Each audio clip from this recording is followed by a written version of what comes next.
How are you? Kenyanske børn med danske streethåndbolde i hænderne. Hoppa!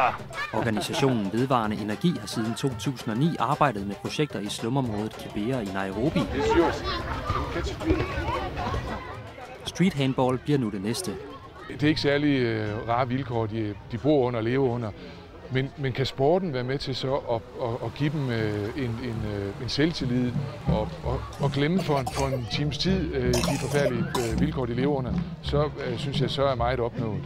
Konceptet er opfundet af Lasse Bosen og 2 andre. Sammen er de taget til Afrika for at introducere street handball. No, have here. Vi skal have nogen væk her, for jeg kan ikke styre alle de unger.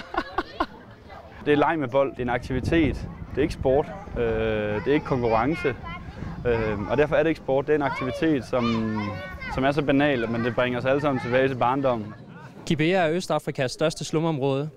Ingen ved med sikkerhed, hvor mange der bor her, men det tal, der oftest bliver nævnt, er omkring 1 million. Det svarer til ca.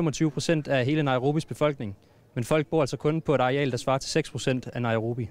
Det perfekte for konceptet er, at det er enormt godt til slummen. Steder, hvor der ingen plads er, og hvor man kan spille, man laver selv reglerne.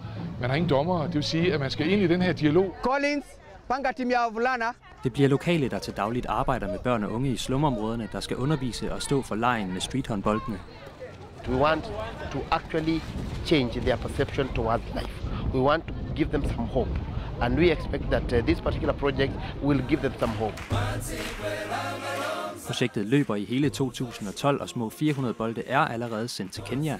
Efter at have set forholdene i Nairobi, er troen på succes der stadigvæk. Det er ikke os, der kan gøre forskellen, det er dem selv, men jeg tror, det er bolden, der ender med at gøre forskellen, så børnene de sætter rammerne for, hvad den skal bruges til.